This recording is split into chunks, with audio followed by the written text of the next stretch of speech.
You know, I have to start off with a smile. Good afternoon, everybody. And just myself. Good afternoon, good morning, good evening, good night for wherever you are. It is Tuesday, and I'm here for your living in Memphis and real estate tips. Even if you don't live in Memphis, I am here to give you some tips on how to buy some real estate. Why not? Oh, production didn't put on my light. Got to put my light on. Hopefully everybody is having a wonderful day. Yes, it's Steeler Nation. Football season is coming up. I am a Steeler fan, so don't worry about it. If you somebody else's fan, good for you. No, I'm just kidding. Steeler Nation though over here. Yes, I'm from Detroit. I do represent the Lions, but I'm a Steeler fan because when I first started liking football, because basketball is my first love. Anybody that know me, basketball is my first love. Know that I became a Steeler fan because they had a lot of local Detroit boys on the team when I started liking football. So, hey, DP. So that's why I'm a Steeler fan, and I do support the Detroit Pistons. I mean, I'm an avid Detroit Pistons fan because I love basketball, and my second love is football. But I'm Steeler Nation all day. So, but anyway, we living in Memphis today, talking about real estate all across this country, all across the United States, different things that's going on, uh, what's going on in Memphis, some buyer tips, some seller tips, some credit tip for today. So hopefully everybody is having a wonderful and I was about to put the word together. Wonderful, spectacular, spectacular, wonderful day. So trying to get everybody prepared. Oh my God. It's always want to mess every time. And it be spam risk at that. I hope that people can hear me on Instagram. But anyway, every time I do my live, somebody calls. Hi, Gary. I appreciate you tapping in with me. So, talking about, if you don't know who I am, my name is Toria Howard. I'm originally from Detroit, Michigan, now residing in Memphis, Tennessee, where I'm all things real estate, commercial, and residential. I'm also a commercial funding broker. I'm a business funding broker, and I'm also in the credit restoration space. So, here I am talking about living in Memphis. So, let's talk some real estate today. So, there are 239 new homes on the market. So real estate is still selling, people. So even though these interest rates the interest rate went down and now they didn't creep back up, but it's always good to steal a nation. It's always good to buy real estate, regardless of the fact. One of the things that you need to have in your portfolio is real estate if you want to build wealth. It's always been a staple.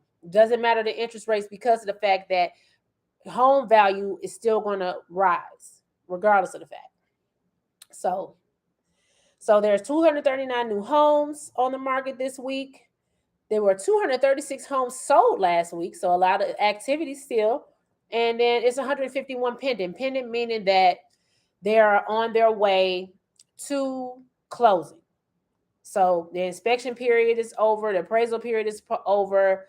Now they're waiting for the closing date. So people are still moving and buying and selling in Memphis. Why not you? Why not you? Why are you not buying real estate in Memphis where you are? Memphis is a 51% rental market. Why? Because people are afraid of home ownership. Why? I don't know. It's better to provide yourself with income instead of providing somebody else with income. Either you're going to, get somebody else rich or you're going to make yourself rich. And yes, you can build wealth in a single family home. It's like my mentor said, it's good to buy a duplex, live in one, rent out the other one, then house hack it and go buy some more real estate, and then you'll be able to use that equity to buy another home. It's always good to do that. You don't have to start off with your dream home. Everybody don't want to buy a home because they don't get the 5 and 6 bedroom, mansion. Start somewhere, use that as leverage, have some income coming in so they help you pay that big mortgage that you want to have. Instead of paying that mortgage out of pocket, you can have the mortgage getting paid by itself, and then you can take that equity out of that house and invest in some other stuff. You got to learn how to build these things. I just been learning this over the years. I have not a guru, just what I've been learning. So it's always a good time to buy real estate. So let's talk about the interest rates. They went down last week under 5%, but they're back up.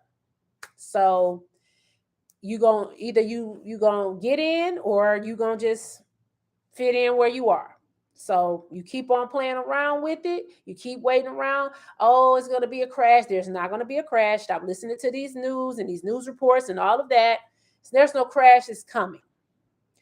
People are not writing loans like they did in 2008. We are not in a 2008 situation. So you need to make sure that you're getting yourself prepared. So the interest rates did creep back up. So on average, this is a national average.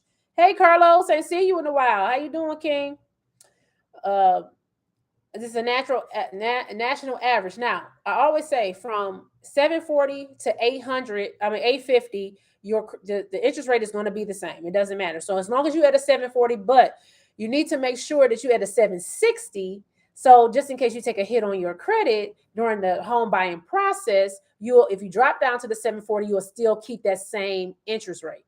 So make sure that you try to target is 760 or above. So if you take some couple hits, because your credit could get ran a couple times during the home buying process. So if you take a couple of hits, it won't be that bad. It's just like the hard inquiries are going to take it down a few notches, but it'll creep right back up because the inquiries don't matter after a few months have passed. So right now, for a 30-year fixed mortgage, you can get a mortgage for interest rate of 5.613. That's a 740 and above. If you want a 15-year fix, so that means you are putting more down, it's 4.89. So if you are talking about, if you go down to a 720, 739, it's a 5.871. Not that much of a drastic hit, but you'll see the hit in the long run. But there's ways that you can pay off your mortgage quicker by learning your amortization schedule. That's another subject for a different day. So 700 to 719. Hi, Arkenny. It's a 6.24. Now that's a significant difference. From a 740 to a 700, you almost go up 1 point. So just be mindful. Now, 700 and above is good credit. 760 and above is excellent. So you want to get to the excellent range. If you go down to a 680 to 699, it's a 6.7. So another almost 1 point drop. If you go down to 660 to 669, you at a 7.1. So now you're creeping into the sevens. So if you see the correlation here, the lower your credit score, the higher your interest rate. So make sure you get that credit score as high as you can. So when you go to a 740 to a 659, some of these mortgage companies they creep their requirements up to a 640. So if you're at 640, 659, you're at a 7.239, which is still a good rate to buy real estate because your property value is worth way more.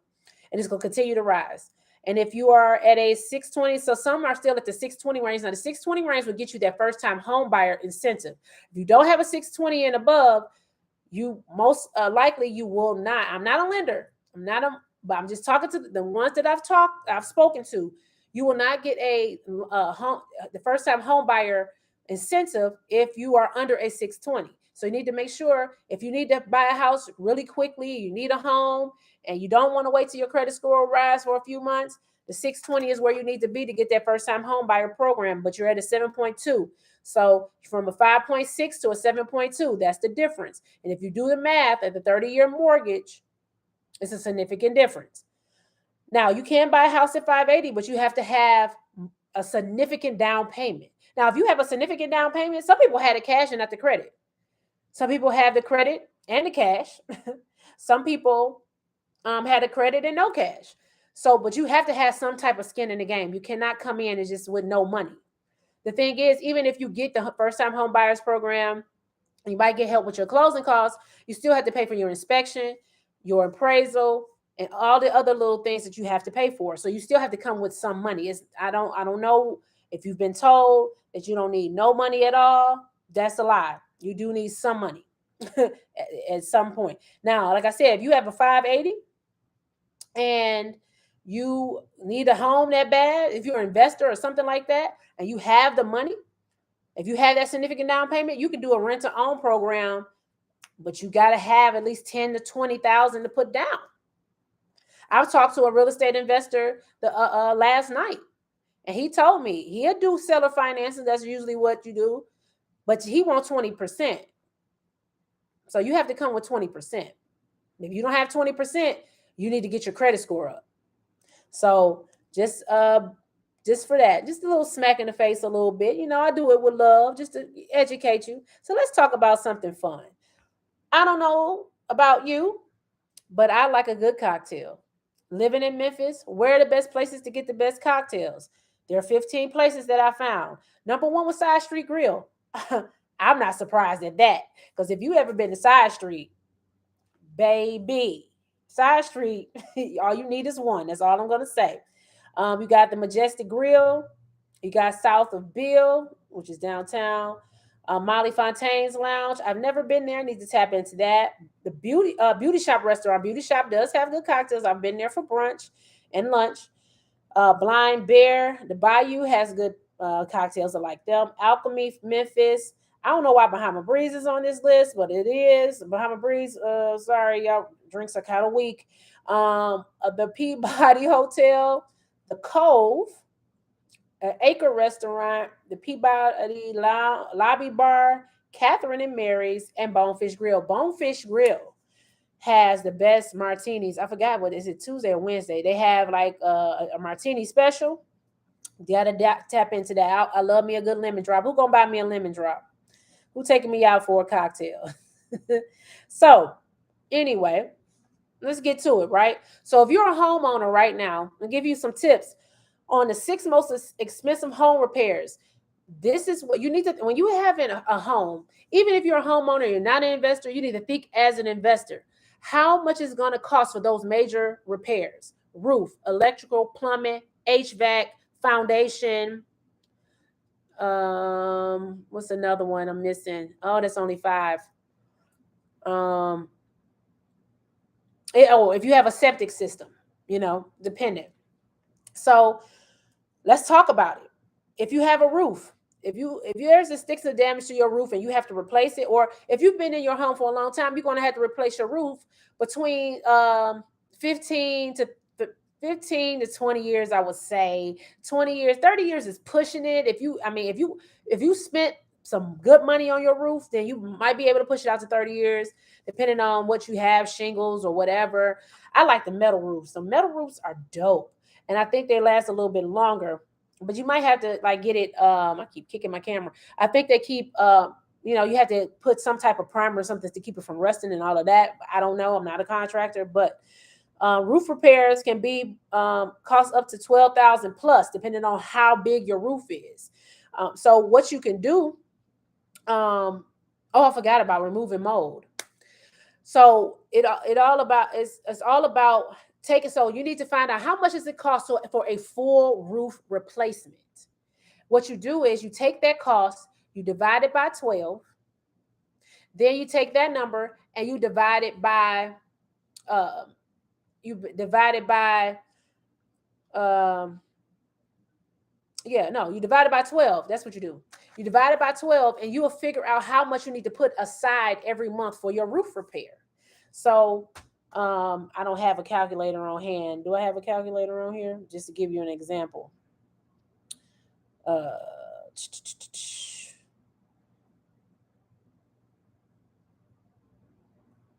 It don't want to pop up. But you'll take 12,000, like I said, 12,000 divided by 12. Just don't want to stick. That's just average. But you need to know what your roof costs. Okay, that's $1,000, right? Then you can divide that by 30.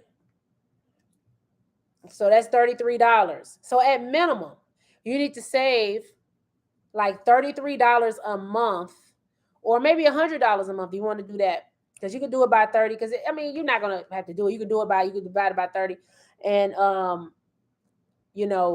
do it that way.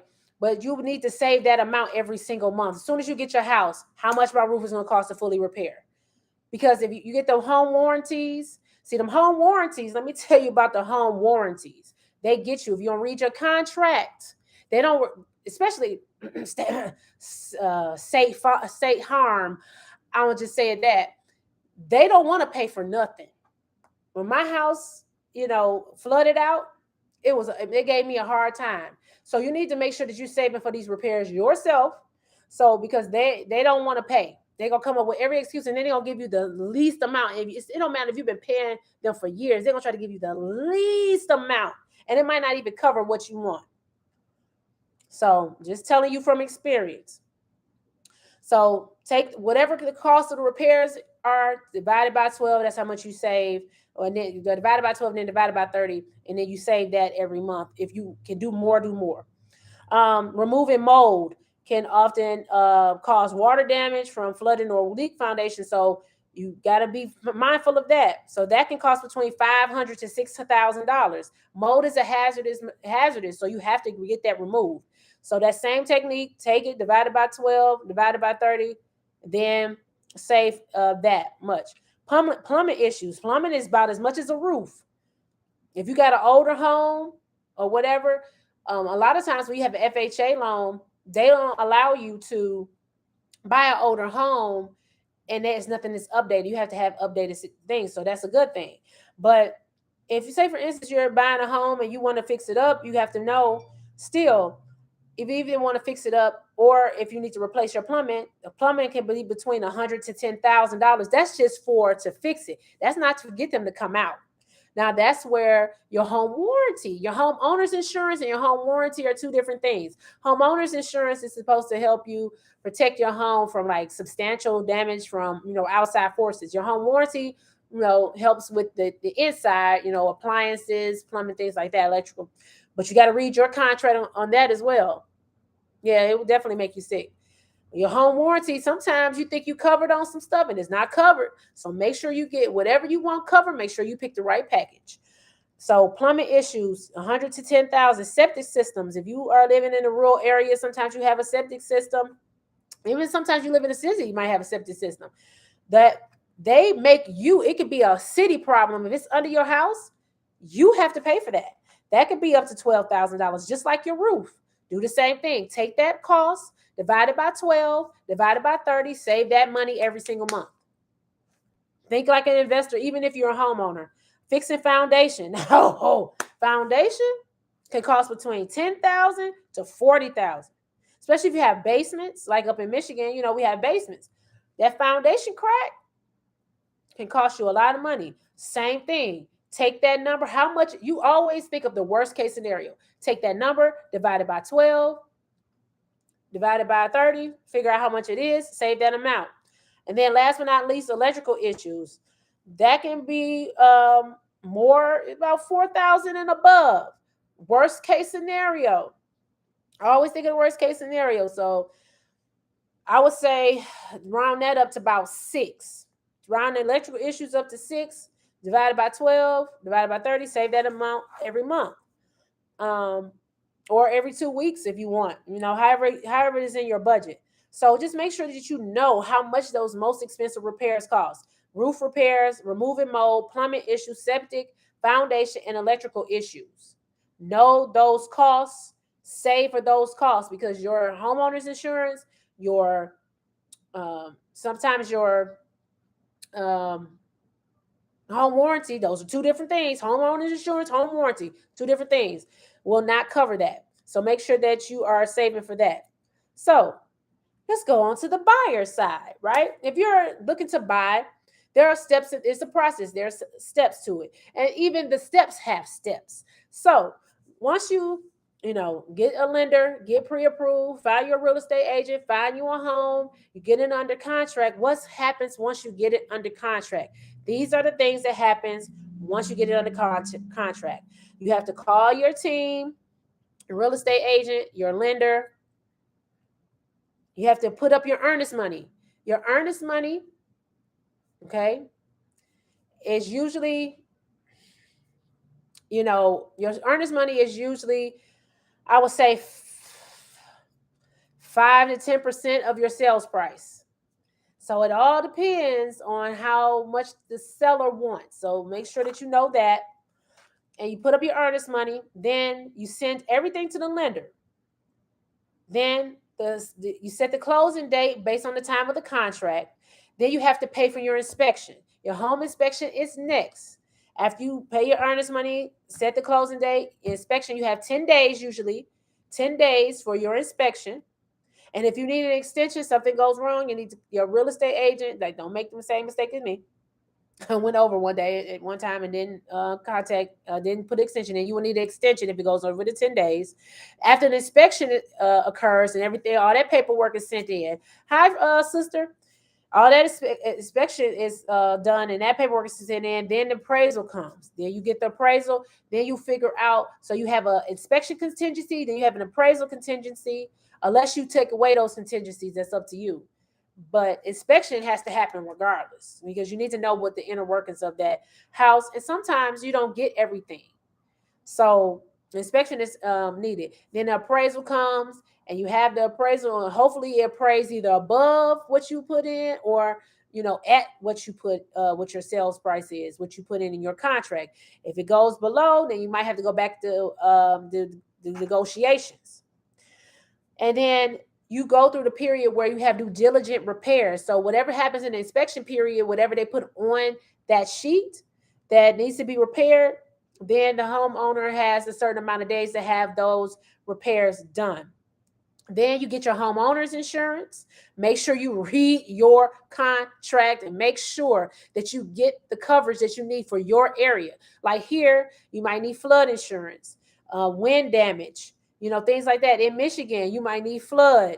You might need, heavy snow, whatever it is, whatever it is that happens in your town, you need to make sure that you get those things covered. You get your utilities turned on. Once you get those utilities in your name, you at the closing table and you move in.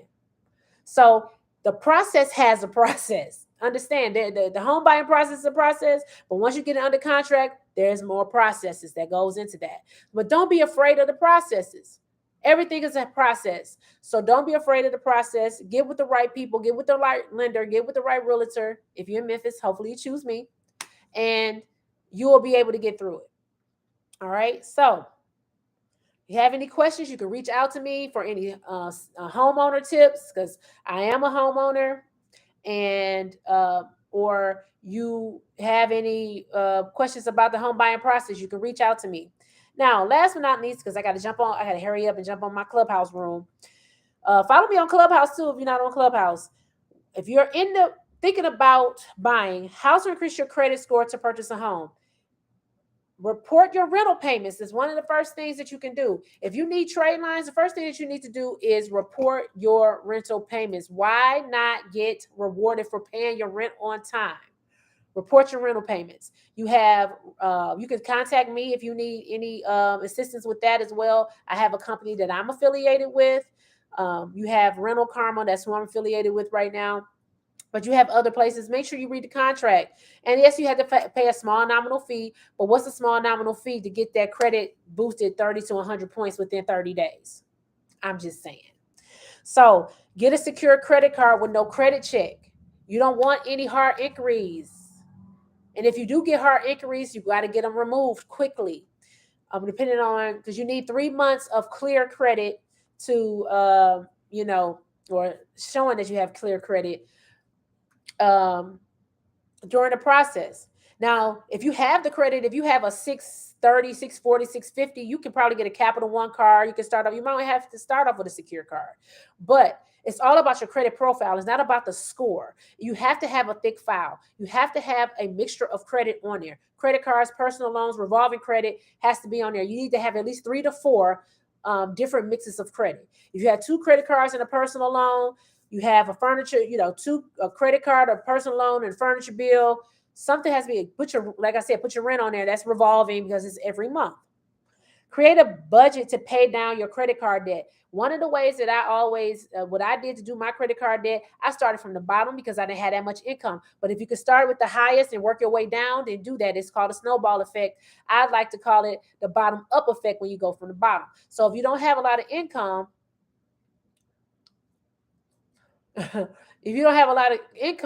you have to, start at the bottom. So what you do is you pay more than the minimum payment Okay. And then pay the minimum payments on your other credit cards or your other debts. And then once you get finished with that bill, you take the amount of money that you was paying for that bill, and you put that same amount of money you was paying on that bill plus the minimum payment you was paying on that bill to pay that off. And then same thing, you take the amount of money you was paying for that bill plus the minimum payment, pay it on the other one. You just keep repeating the same thing until you get all the way to the top. That's a bottom up approach. Now the top down, the snowball effect.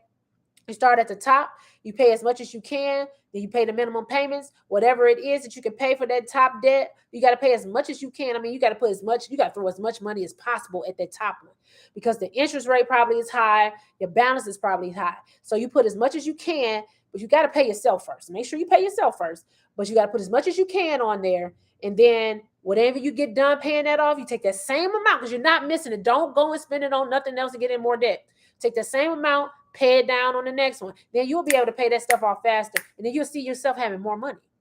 So that's just a little small credit tip to get prepared to buying a home. If you're looking to buy or sell, I would love to help. If you know anybody looking to buy or sell, I would love to help in the Memphis area. I'm working on my Mississippi license as we speak. I will have my Mississippi license soon. Then I'm coming from Michigan, coming from my hometown because I might be going home. So you gotta. Hey, it's better to buy Kenny, but you know what you gotta do. So, the credit repair company is back open again too, so we can talk. If you need credit repair, I would love to help you get to because you gotta repair the credit, gotta know where it is in order for you to build your credit. I can help you do that. I am versed in it. I can help you do that. I have a company that's backing me that can help you do that. If you need commercial lending, if you want to invest in real estate or commercial funds, I can help you with that. If you need funding for your business, I can help you with that. So reach out to me for all my services. Tap into my Instagram bios and get my 10K card. You can see all my social medias. Follow me on my TikTok and my LinkedIn and all of that. And, schedule a consultation with me. Also, you can click the link in my on my Facebook Live for to schedule a consultation with me as well. So I love y'all. I hope this was good information. If it was, share it for me, please. Share it to somebody that you love, that you know. Give me some likes and all of that good stuff. And I'll see you at the TOP. See you tomorrow for Winning Wednesday.